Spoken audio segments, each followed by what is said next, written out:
Hi, and thanks for tuning in. I wanted to remind you of our Road to 1,000 subscribers giveaway that we have going on our YouTube channel. If you subscribe and have a public profile, you'll be entered to win a free RX Smart Gear original jump rope. You'll get to pick the pattern of the handles, the color and weight of the cable, and you'll be getting one of the best-selling, best-performing jump ropes out there. Every time we hit a new century mark with the number of subscribers to our channel, we'll randomly select a new winner. And our friend Dave Newman is going to throw in a little something extra for each winner. So a special thanks to our sponsor, RX Smart Gear, to Dave Newman for being such a great partner, and to you for being a loyal listener. Good luck, and I hope you are our next winner. Hey guys, thanks for tuning in. I wanted to talk to you about our new sponsor, Element 26. They are an innovative company producing lots of products around the CrossFit, strongman, powerlifting space. They have weightlifting belts, they have knee sleeves, they have thumb tape. They have these cool little straps that go around the bars when you're trying to attach a bar to the rig and maybe using it for low bar work, like pull-ups for little kids, or some modifications for like bar muscle ups when you're trying to teach someone to do them. And you know how you wrap those rubber bands around the rig and the J hook to kind of keep everything straight? Well, they've made straps for that. And they're straps kind of like the straps you use for rings. They have a really secure system on it, and you can wrap around the bar and keep that nice and secure. I love their innovation. Their product development team is top notch, and they're just coming up with really different ideas for our space. So check them out at element26.co. That's element26.co, and tell them Kat sent you. Well, I am super stoked. For our listeners, we are here with Travis Meyer and Travis Mayer. I'm so nervous. I'm going to tell you. I'm nervous. This is a fanboy moment for me. You are one of my favorite CrossFitters. Oh, thanks. I appreciate it. We have done 200 and some episodes, and I'm more nervous today than I was for any of the other ones. Oh, well, I appreciate that. That makes me feel honored. Yeah, you didn't call him Trevor, and you didn't call him Travis Williams, so we're already much better ahead of the game. Much better place than usual. The amount of times my name has been butchered or confused for someone else has happened quite frequently. It's so bizarre too, because it's really not that difficult, but I mean, people messed it up. Logic has always been, if you can get Bjork Carl Goodmanson and you can't get Travis Aaron, I don't know what we're missing. We're missing something that won't allow people to pronounce it correctly, but it's okay. No grudges. Yeah. I love what your wife did with the hello, my name is, when you got home from the Mac.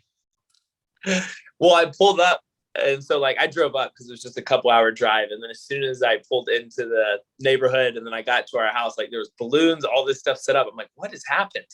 And then she started playing that song and did all of it, and I was cracking up. It was funny. But yeah, definitely a great wife to do that, to make it a fun experience to come home to.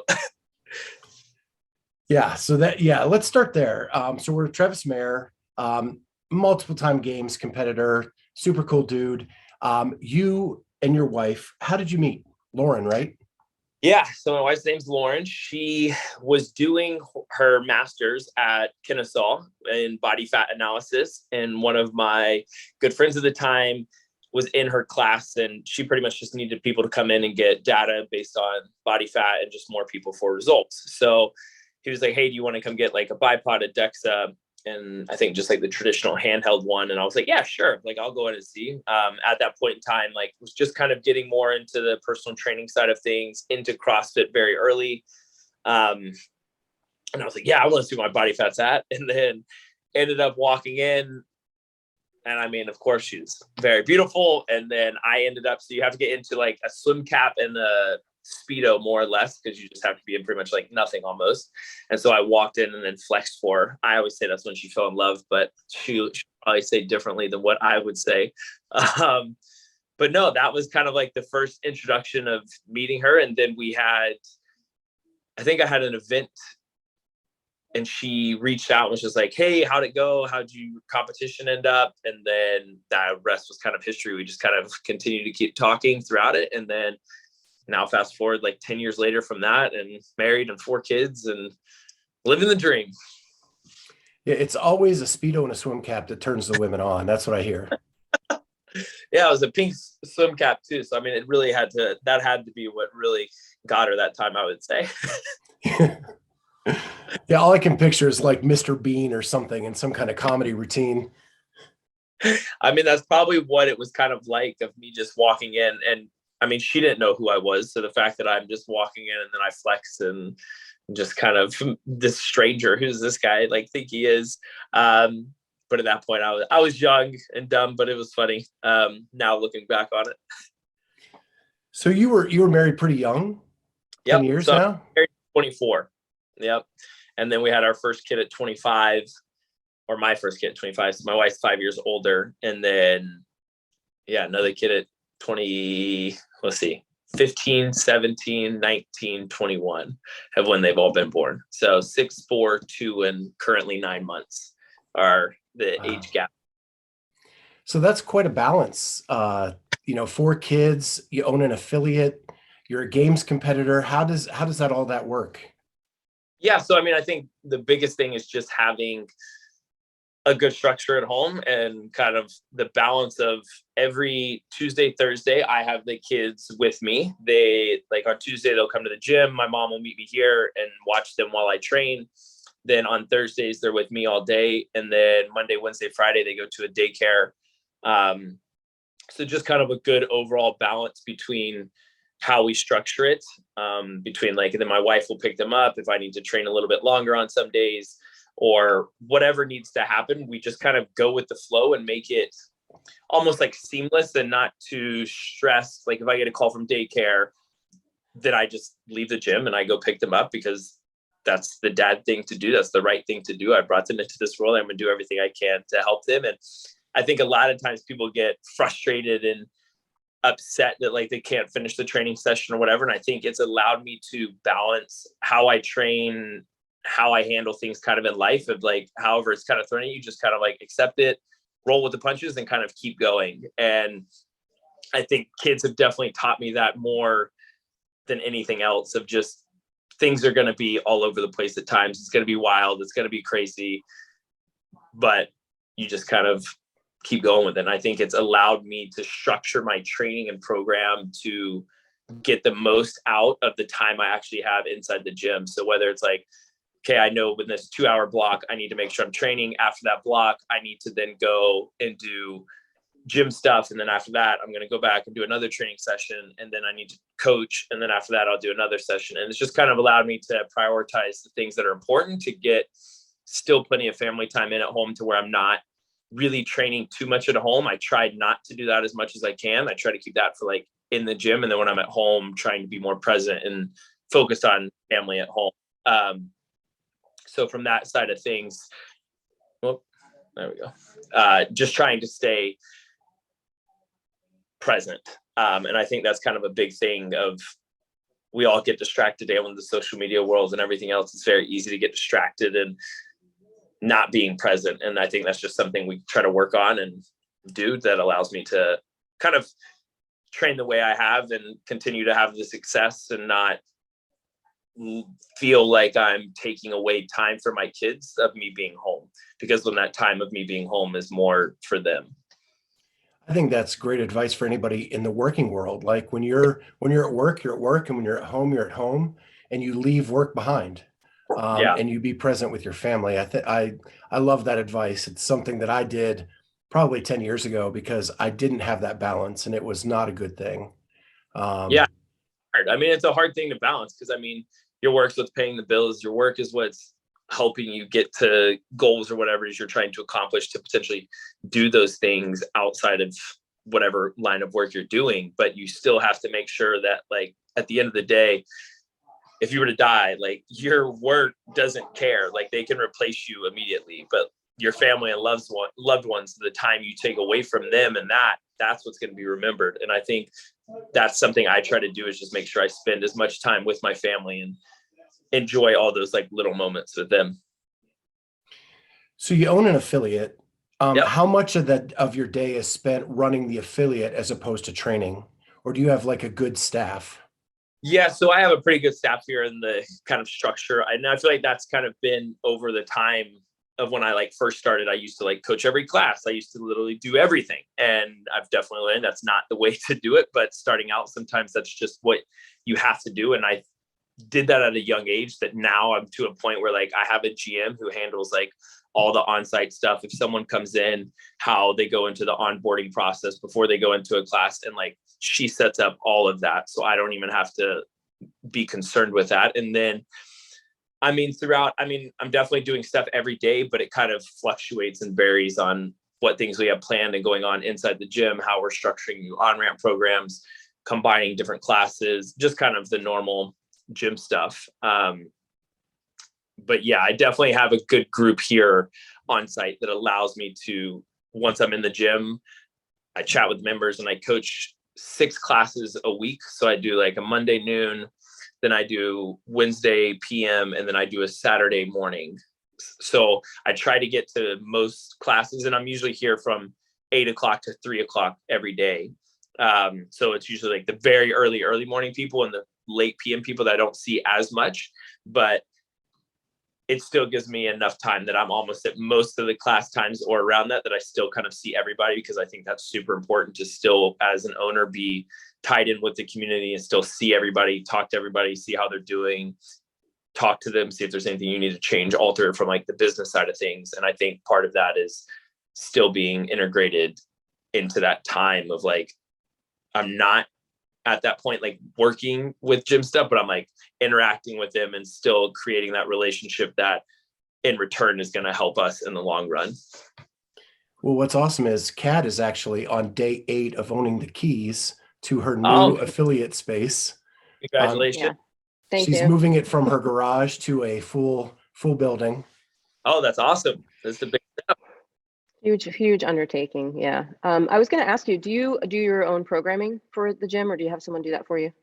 No. So for a long time we did. And then, so my coach, Max, owns Training Think Tank, which is ultimately is a business. And so my GM is Brandy McGoldrick, who went on a team with, and so her husband, Mike McGoldrick, works for Max as well. And that was like one of the reasons of like getting both of them here on site, was like, hey, we'll give Brady a job, Mike will have a job. And then like they kind of not really separate when they're here, but like he's with TTT technically, like, and then Brandy's with me on the CrossFit side of things. And so I did it for a while, and then I realized it just takes so much time and energy to put into that. And I couldn't continue to keep doing that and feeling like I was giving 100% at it, that me and Mike sat down and I was like, look, this is what we want to do.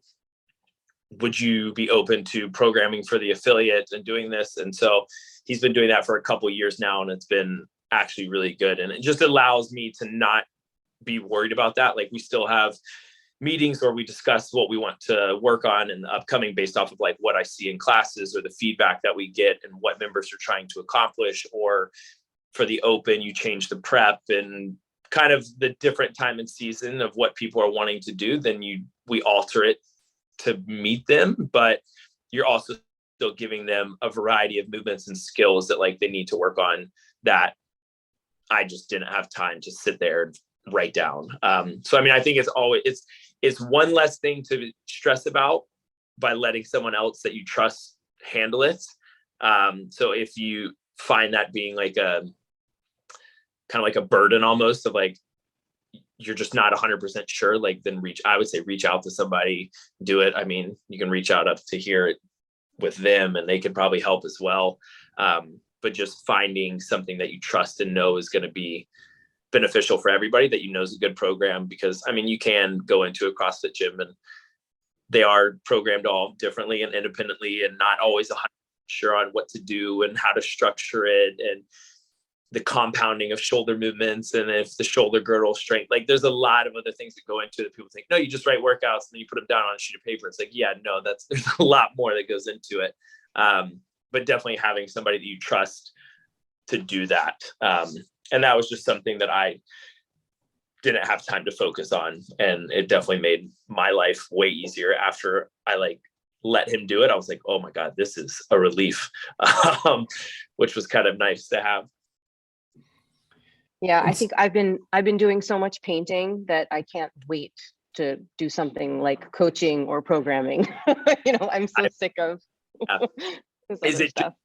All of it? It's just me for now. Yeah. Wow, love it.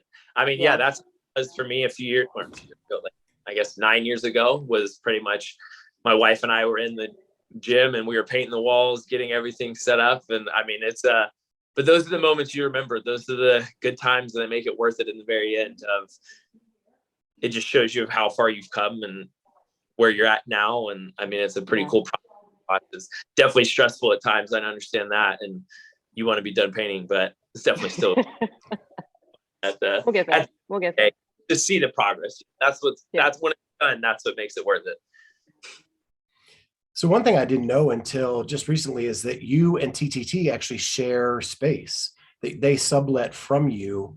Yep. So that makes it real easy to train and run your affiliate when it's in the same building.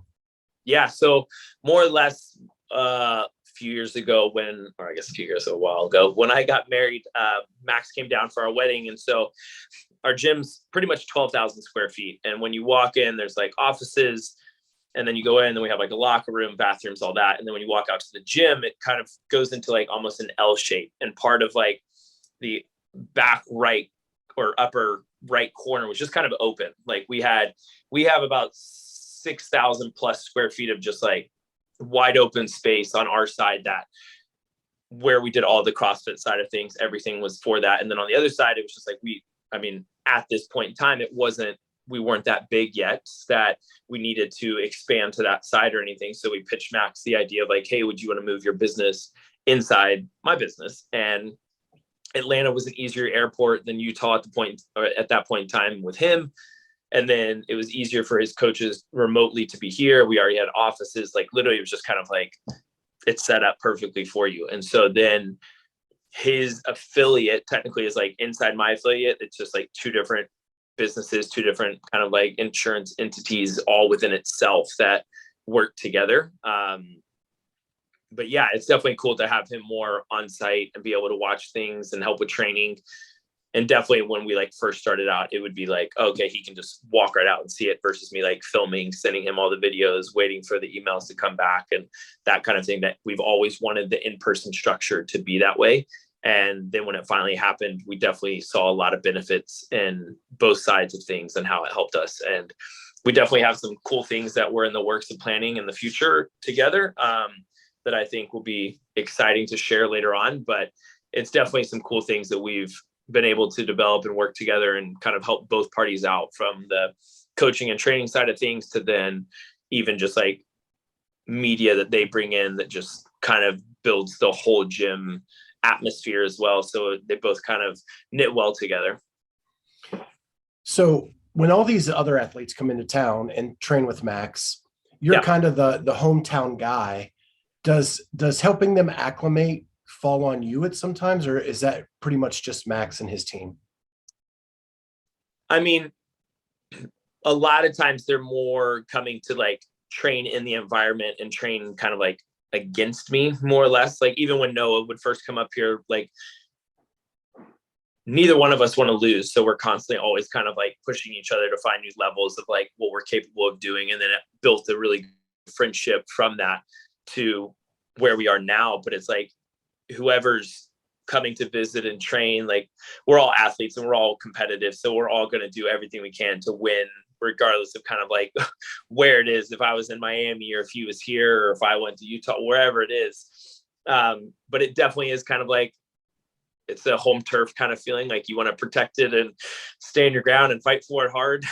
But I wouldn't say there's like, it falls on, I feel like both of us, of like, they're coming here to learn from him and then still coming to train together to be pushed in different areas that I am good at, that makes me feel confident pushing. And then it kind of helps me get better. It helps them get better.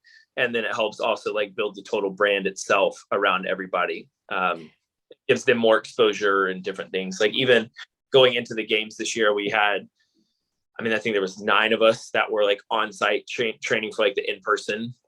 So it was like Noah, myself, Lauren Fisher, Alessandra Pacelli, Alexis Raptis, Cedric, I think like 2 other, God, man, I just drew a blank, but a couple other people. And then other people would come in randomly and train. And so it's just a really good environment to be surrounded with, of I mean, it's not very often you have 10 high level athletes all in one place. And we literally trained every single day together.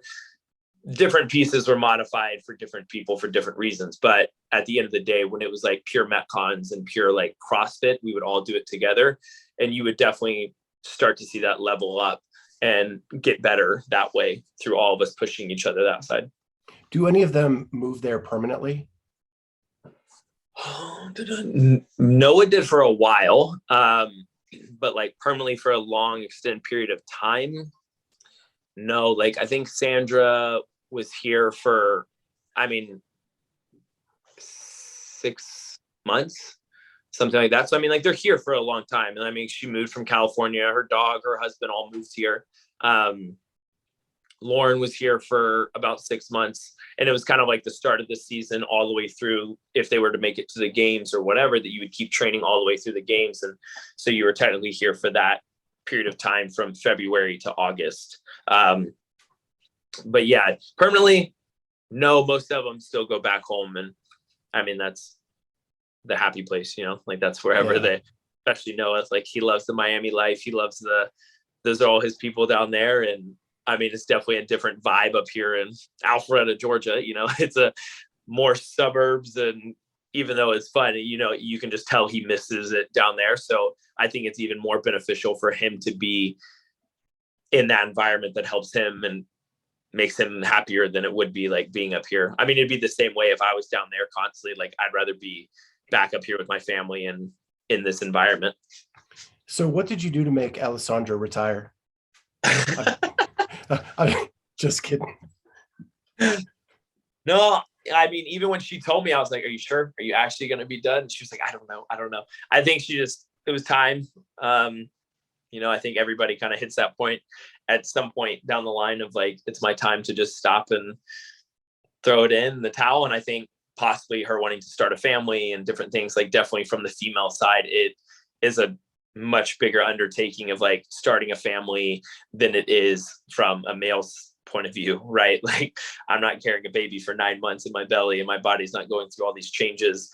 Where if you're a female competing, like props to Annie Thorstar, like knowing what my wife has done and been through to then see her come back and still be able to compete at this level is extremely impressive. And I think that in itself, people should be kind of blown away with. Like that is extremely fit. Yeah, I ran into her at Granite Games and congratulated her on making the games and said, "You're the next Sam Briggs." And she's like, "Oh, hell no. I'm done after this year." So, yep, she's not. Yeah, so let's talk about Max a little bit. Yeah. I had the privilege of being in the media pit at West Coast Classic and get to see Max kind of up close with athletes on the floor. He is very calm and cool in those situations compared to other coaches who are screaming and yelling and running. Is that the demeanor that you're looking for in a coach? For me personally, yes.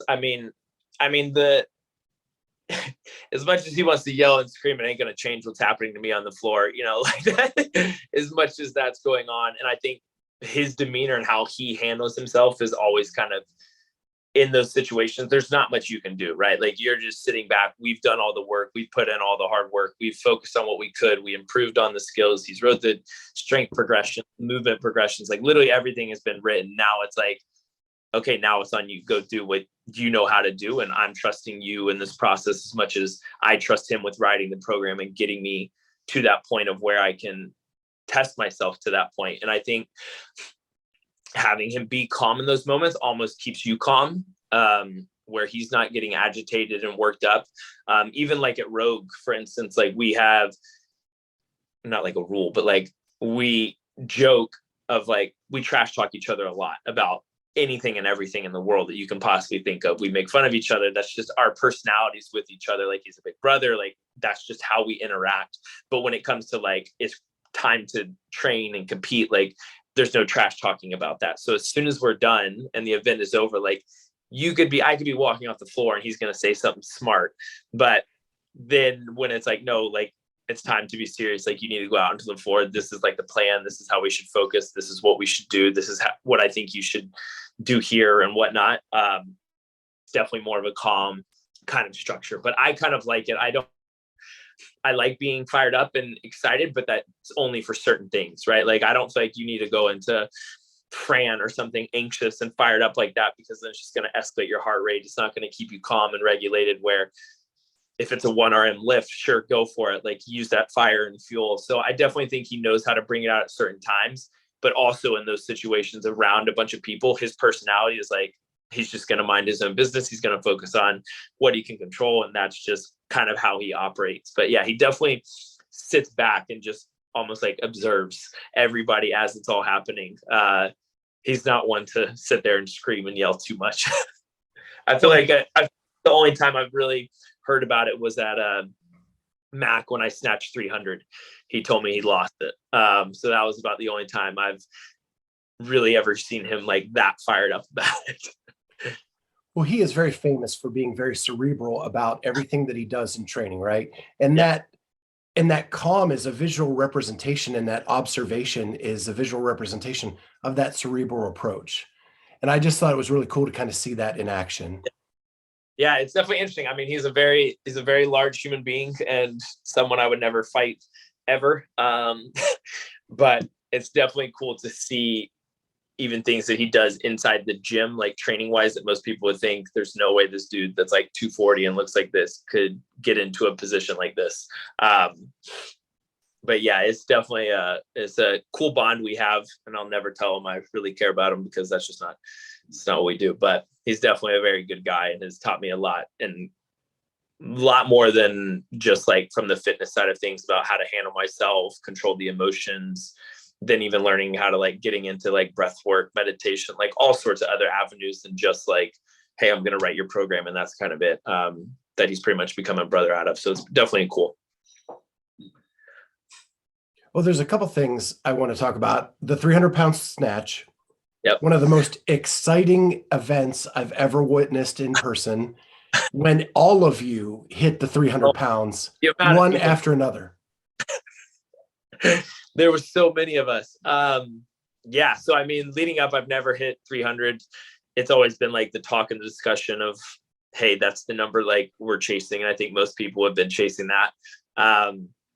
But then when they announced a 1-arm snatch, I was like, all right, like this is the time to like really test it. In training, I hit like 295, and I had opportunities to go to 300, and Max was always like, just wait, like save it for Mac. Like that's when it will matter. Like, so then leading up, like felt super consistent with how I was hitting everything. And then when I was working, or while I've been working with my mental coach, one of the things was like, don't observe everything else of what everybody else is doing. But I mean, like I can hear, right? Like, so I could hear when someone's loading up 300 or something else. And it was like 1, 2, 3 people hit it like on the back row. And I was like, what in the world? And then on the front row, I think there's 4 other people. And then it came to me, and I was like, okay, like this is the time now of like, you need to just zone in, focus, and stick this. And then to actually stick that in that moment, just, I feel like the way it all panned out and worked was probably like one of the highlights of my career, being able to do that in that moment, in that situation. It was definitely something I'll never forget. And Ty captured a photo of it, and then we actually hung it up in the gym. And I mean, it's like one of my favorite shots I've ever had, of just all of it being captured, the way that I'm screaming and yelling. You got Ben Smith in the background, like clapping. Like, it's just cool that that whole thing was something you dream of hitting in that environment, and to be able to do it that way was, yeah, it was special for sure. And the last thing I want to touch on, Max, is where I learned to love you as an athlete and a person, was the behind the scenes that was done at the games, and the clown nose and the joking with Sevon. And does Max try to keep you loose? Is that how you perform better, when you're loose like that going into an event?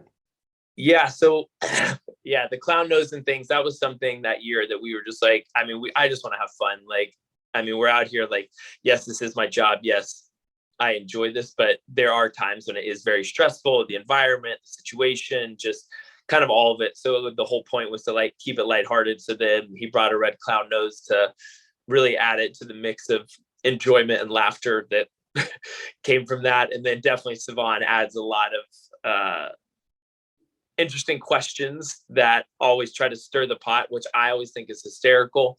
But I mean, yeah, he's definitely a funny guy that I've always enjoyed talking with and hanging out with.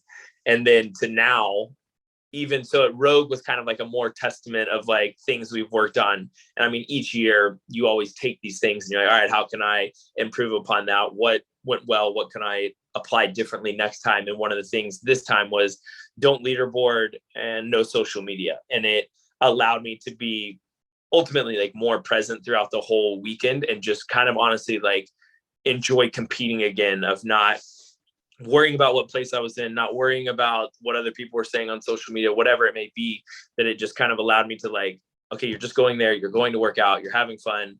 Like me and Max bought a basketball goal and a putter and ball that we literally had competitions in the hotel room before, after the events, all day, every day. Like we had an 18-hole golf match. We had horse that we were playing constantly. But like, so like, it just kind of kept the environment lighthearted and fun than being all worked up of like, oh, I need to be stretching and doing this. Like, yeah, I did those things, but it was more just having fun, and how it is almost every single day when we're in the gym.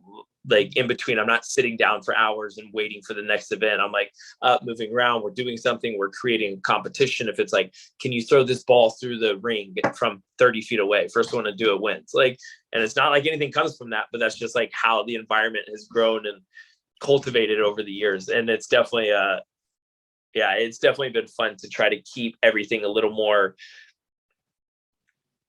pressure off almost. Like I used to just have these unrealistic expectations of results or what I wanted or what I thought I needed to be doing, versus just like, that just didn't work for me. And it was like, I knew it worked for other people and I would try those things and it just didn't work. And so it was just something that we decided, like, you just need to find what works for you, stick with it. It doesn't really matter. And those are things we've kind of taken away and that we're going to start to carry over to kind of all the other events.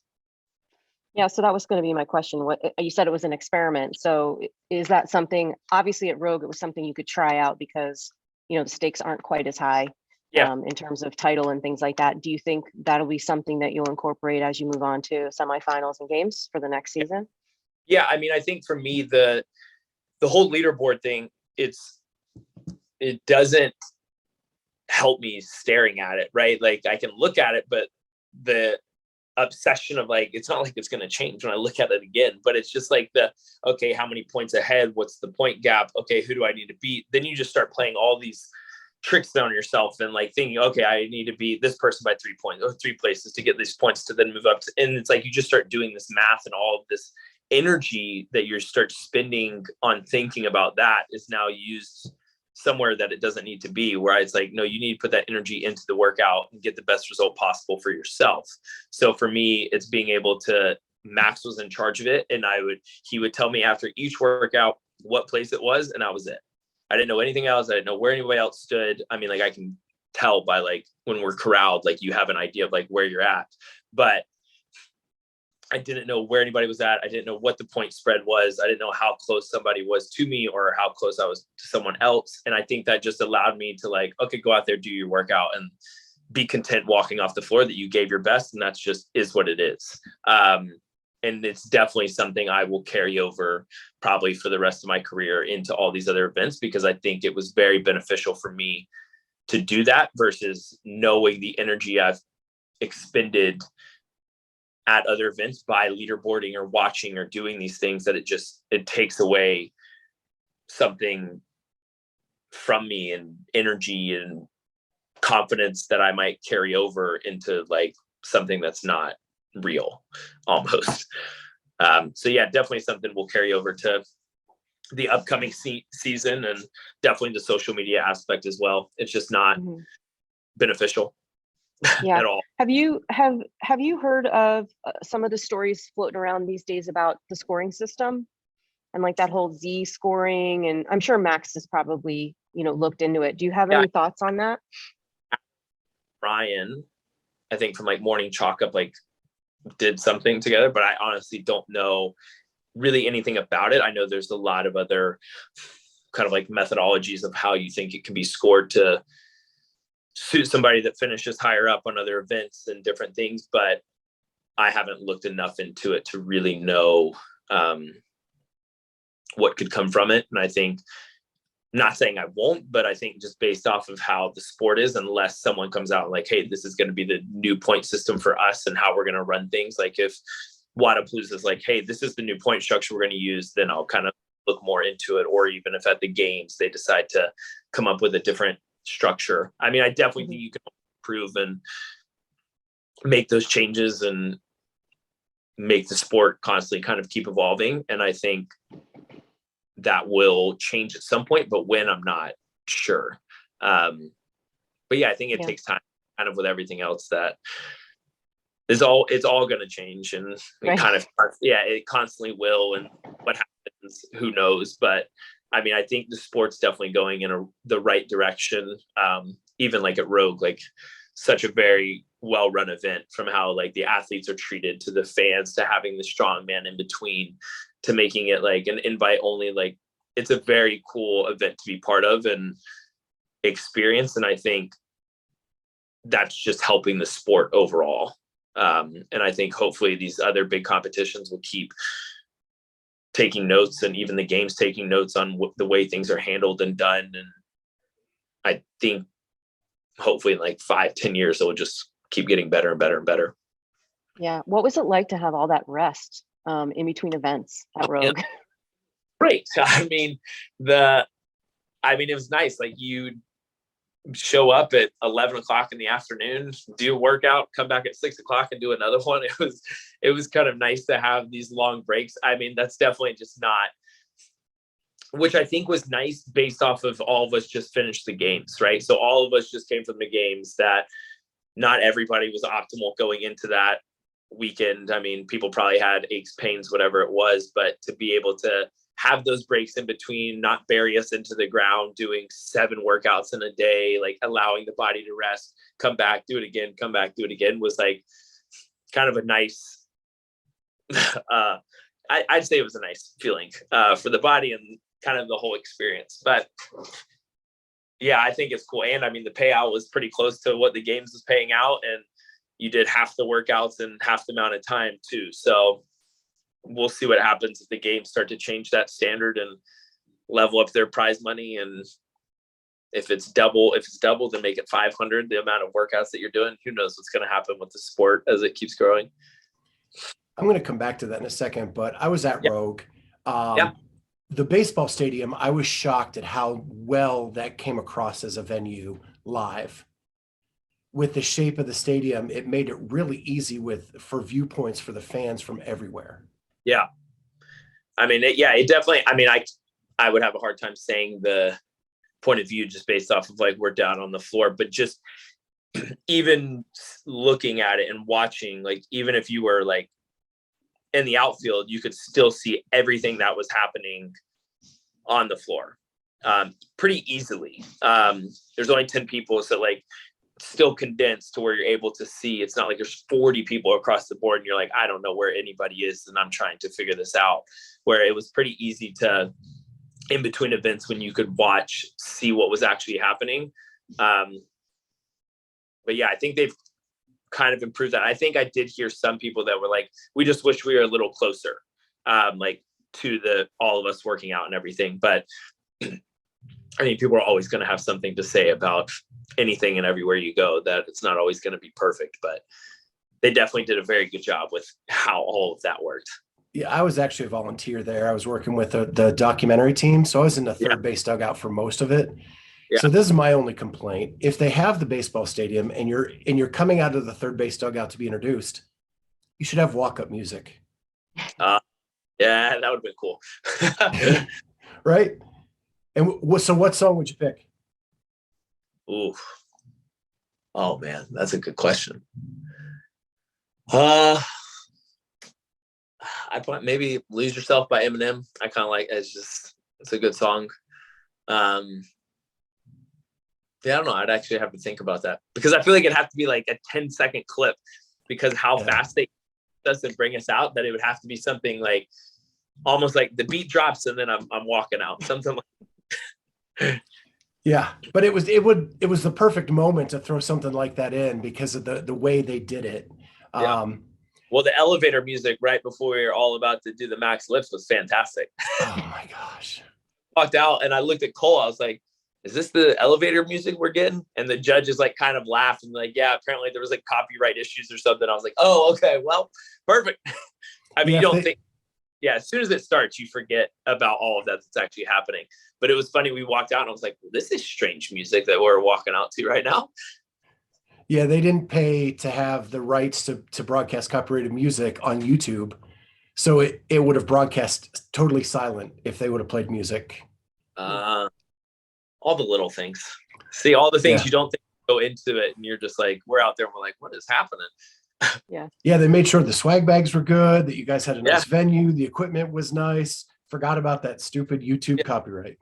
Yeah, thankfully they got it fixed for the rest of the weekend. But yeah, it was definitely a funny kind of way to walk out. Yeah. Speaking of swag bags, was that your first pair of cowboy boots? It was. Really? Yes. I mean, yeah, I mean, I don't think. How are you feeling about those? Great. I'm actually sending them to my brother, Okay.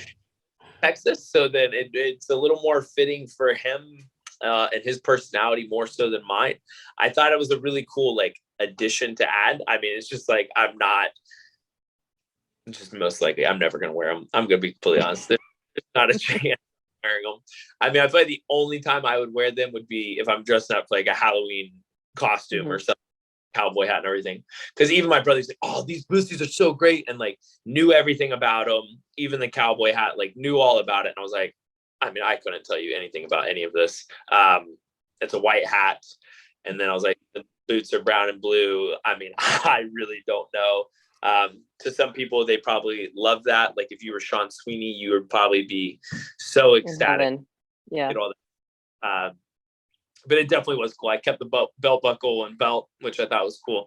Just the boots, I'm like, I'd rather my brother take these and get some actual use out of it than it just sit in my closet. Yeah, it looks like a fun experience. Yeah. So you mentioned the season. This was a new season. We've gone through so many different iterations over the last 4 years. And you've been a part of all of them. Do you like where we're going with the season structure? Yeah. I mean, I would say yes. I think it's going in the right direction. I think there always can be small adjustments and modifications of the way they do things and alter it to treat it more as a professional sport. And just even in regards of like us paying to compete at the games. Like I get, but I'm like, as an affiliate, you pay for the judges course, you're paying for to compete on site, then you pay for the semifinals, then you pay for the quarterfinals, and then now I'm paying again for the games and all these other things. Like those little things, I think if you're trying to make it a professional sport, when you're at the top 40 in the world, like they shouldn't be having to pay a $300 something, I feel like, registration fee to go compete. And I'm not sure why it is that, but I'm assuming just to make money, which but then pay the athlete a little better. You think they could put it in other places, like everyone pay $22 to be in the open. They would cover that and then some. Yeah. I mean, if you look at the registrations that they have for the open and you do the math, like, they did well. And I'm not saying that renting a venue and doing everything they do is not cheap. And I'm not saying that. I'm just saying, I think there's ways in the sport to make it actually more of a professional sport. And I think Rogue this year actually highlighted some of those that made the athletes feel like professional athletes, from covering the hotel, from giving them travel stipend to then paying for you to be there. Like those are things as an athlete make it very easy to be like, oh, okay, yes, I'll go this weekend and do this because this is still your job and you are doing this. Like I'm spending hours and hours away from my family inside a gym training nonstop to then, okay, well now let me fork out another $300 just to like go to this where I've already spent a lot of money just to get to this point to then spend again. And then the hotels, let me spend here. And it's not always the best hotels. Sometimes no refrigerator, like little things like that that just add up, that I think the venue in Madison should probably be somewhere else that can hold a larger community of people, where people in Madison skyrocketed the prices of like Airbnbs and things because they knew the games were coming. And then it's like, okay, well, that's a fortune. I'm not paying $4,000 a night for some little house. But little things like that, like California was nice because it's massive, right? And there's all sorts of Airbnbs. There's all sorts of different things for the athletes to stay and hang out. And I mean, I think that's just with time, though, that it will start to evolve and continue to get better, because it has every year. I mean, even from when they first started to now, it's a way better event. It's a way better spectacle. It's a better fans and sport overall kind of environment than it is with anything else. But I think there's definitely room for improvement. And I think they'll kind of make those changes, I think, in due time. But I think it's yeah, I mean, it's not bad. I mean, yeah, my only fear is that the games become minimized because the off-season events are changing quicker. Yeah. Right. Rogue, Wadapalooza, Dubai, they could become your grand slam of events 100%. that athletes are going to say, why am I going to spend 7 months of my season to make minimal money when I can go and just do an online qualifier and these 3 events and make 3 times as much? Yeah. I mean, yeah, I think it'll be interesting to see what happens over time to those other events. Like, cause I mean, Rogue, it seems like, could do whatever they wanted, right? Like they could just make their own games if they really wanted. But I mean, I would assume definitely with CrossFit that wouldn't happen. But I mean, I think all it's doing is also helping the athletes, right? Like the out of season events are just helping the athletes and giving them other opportunities to compete with each other, make some more money, and then ultimately go to these cool places and have a good time, right? Like the Rogue was awesome. Dubai is always a very cool place to be.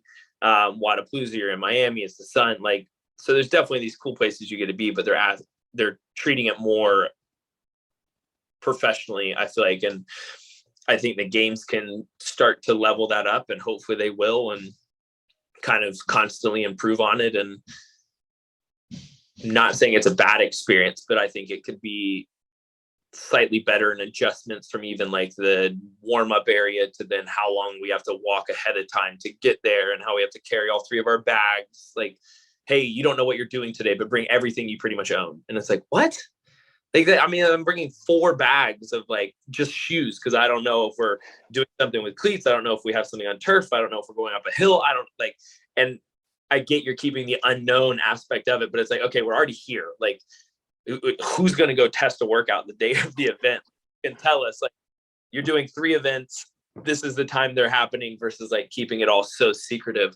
Or those are, I think, the little things that could be improved upon. I'm not saying you need to tell us the workout, but you can tell us when the workout's happening, where it's happening.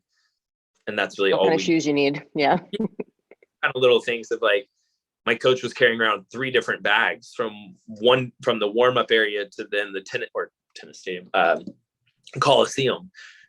And it's like, is that necessary? Probably not. And then it's like, I didn't even need any of it. Like, I just needed my thumb tape, and that was really all I needed for one event. So I think it's little things like that you can improve upon, and communication. But I mean, I think the sport has grown a lot. And I mean, I've been doing it since 2012, pretty much as like a full-time job. And it's definitely grown a lot since then, if you're looking back at where it started to where it is now. And I mean, I think they can just take these things and start to learn and add them into the mix and make it a better overall experience, I feel like, for everybody. But yeah, so we'll see. Can you talk a little bit about your new sponsorship partner and explain to us how you pronounce TYR once and for all? Yeah, so TYR, they are okay. Big East Swim World. That's kind of where everybody knows them from. I mean, I think they sent 60% of the athletes to the Olympics in swimming, like for athletes here.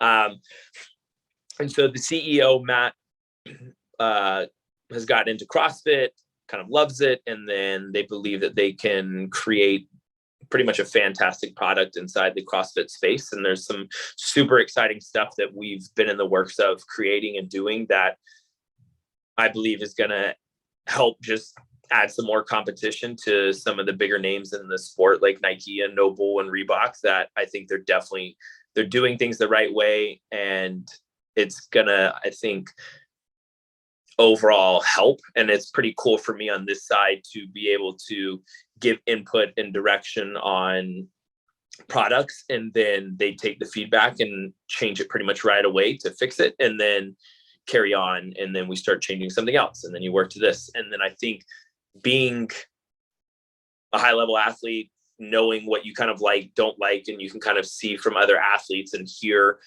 that, I mean, they're doing things the right way, and it's going to take some time before everything is kind of like launched and sent out. But first, them coming out at Wadapalooza and being kind of the sunglass sponsor is really cool. I've never been a big sunglass guy, and honestly, they have like grips on the side so they don't slip and move. And then that was honestly at the games the first time I've ever worn a pair of sunglasses pretty much through an event. Was just they didn't move and they didn't budge, and then they're polarized, so it makes it easier to see, and little things that I never really wanted to or never did wear because I just didn't like the way they fit or something else, that now there's a company taking pride and effort to improve upon what the athletes are saying and doing.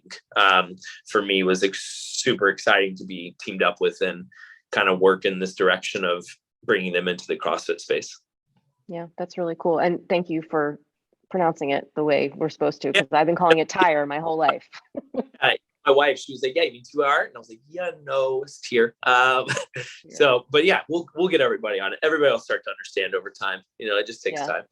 And did you say that the CEO started CrossFit and that's how he sort of stumbled upon this opportunity? That is so cool.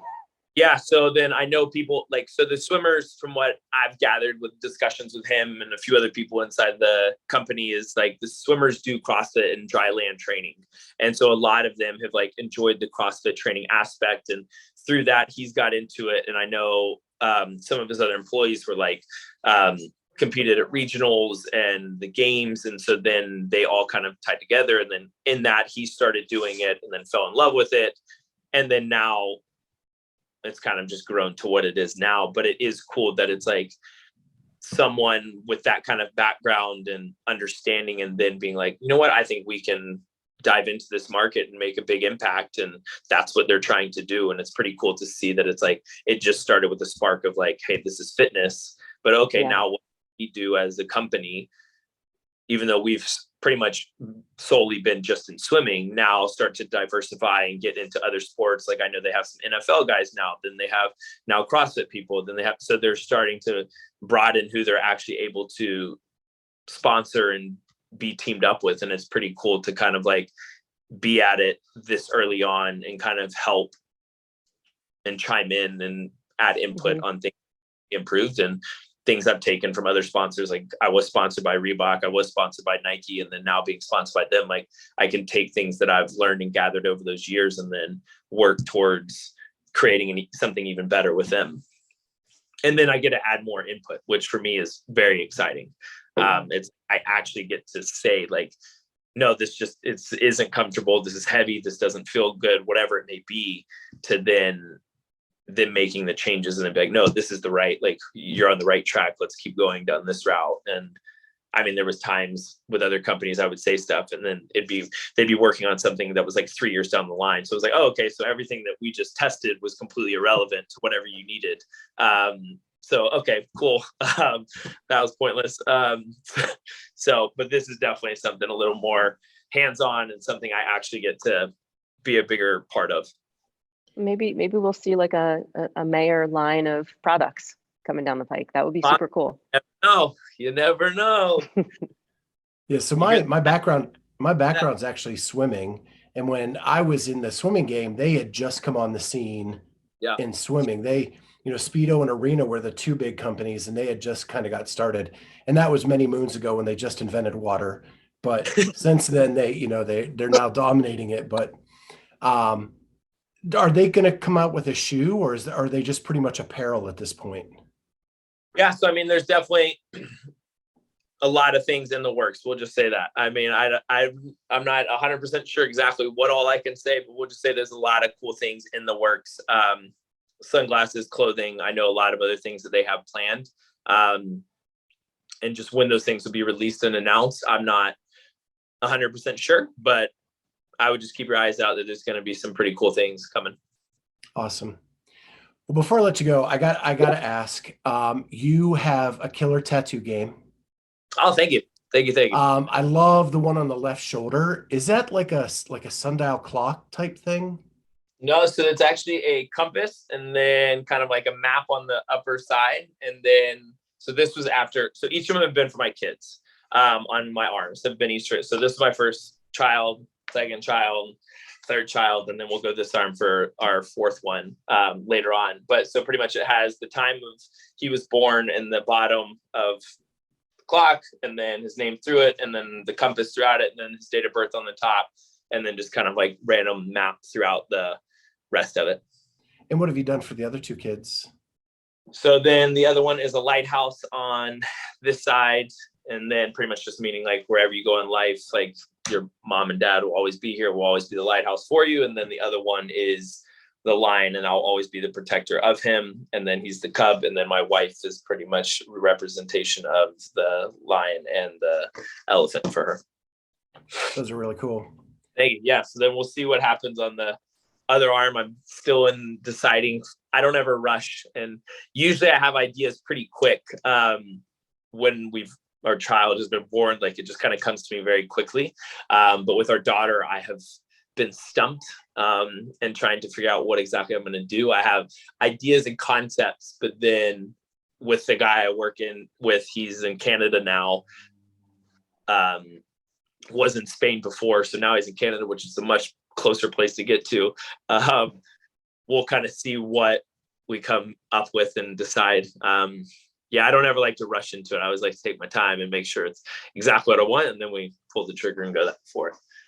What was the most painful part of those tattoos? The guy that did this one on my arm just tattooed more aggressively. Like when shade, he was like, I mean, he was in there. And I mean, there was like, you just like want them to move the needle just a little bit. It just feels like they're hammering the same spot over. Oh, yeah. So for me, I feel like that one, and then on like the little cup here, this portion took about 6 hours, like just this little portion. And so like, like they do it, they wipe it, they do it, then they wipe it, and they go and then they wipe it. And then I think it was like after like 3 hours, I was like, we can move to a different part of my body anywhere. Like you can come, I don't care what you do, just get off of this. And then in my head, I'm like, no, you're tough. Like you are so tough. Don't you give in right now. And I'm like having this conflict inside of like, no, just tell him to move. No, you're like, no, you can't. You need to just sit here. So then for the next like 3 hours, I'm pretty much just having an internal dialogue of like, I really want to move right now, but I'm not going to say anything. So I ended up not saying anything. And then eventually he moved on and it was great. But it's just because all the little nerves and it's super sensitive. But I'd probably say those two. My side was uncomfortable, but that was more just when they start shading, when they start really getting in there. Yeah, it's almost like getting into a deep workout too. When you said like your head, like you're like, can we stop now? Can this be over? And then you just kind of keep going. I was curious, do you have to plan out sort of around when you're competing in things? Because I have not, mine are all in my trunk, but I've heard that like when you do your arms and things, sometimes you can get like really swollen and sort of painful. Yeah. The one on my forearm I did immediately after the open. It was like the open was done. Next day I flew out because I was going to have like 4 or 5 days kind of like low key and off. So, and I knew I needed 2 full days of tattooing. So I was like, okay, this is kind of like the block of when I have, and it ended up like working out perfect. I feel like I actually got one during the middle of the open, which was a bad idea. Thankfully there was no muscle ups that week, which ended up like panning out working in favor.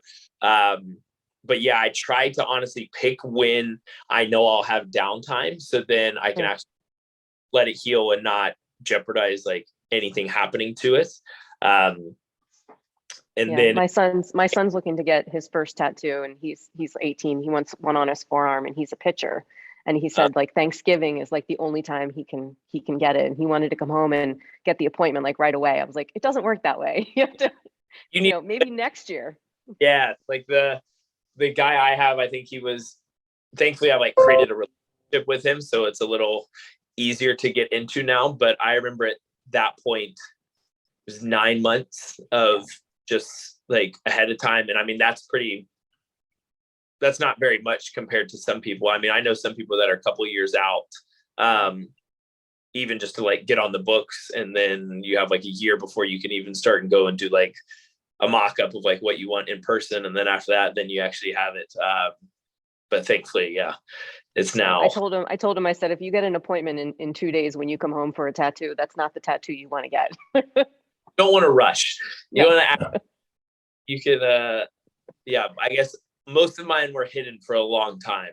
And then I finally pulled the trigger and got one for the full sleeves. I never said I would. And then my wife, a couple of years ago, after this side was like, I think you should do your other side. And I was like, hold that thought. And I opened up my phone and recorded it. So I always had it documented that she said I could get both arms done. Was that the sign that she wanted a fourth baby, or was that just?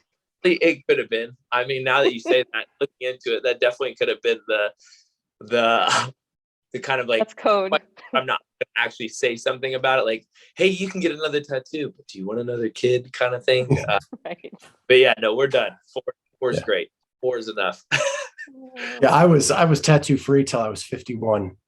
Oh, that's and awesome. then I got this done, and it was the armpit. Oh yeah, that's deep. The shading on the armpit. I wanted to die. Yeah. Yeah, it definitely gets very sensitive in that area. I mean, mine come into that armpit too, and it's when they start pushing down, it's like, it's funny how sensitive certain areas can be. Mm-hmm. Yeah. Well, this was fun, Travis. Awesome. Again, you're one of my favorites. I'm so glad we got you on here. Yeah, I've completed number 1 on my wish list now. There you go. Awesome. I appreciate it. Thanks for having me on. It was a good time. Glad we got to chat. Yeah. And have a great day, man. This was right. awesome. All right. No problem. Okay. You guys. See you guys.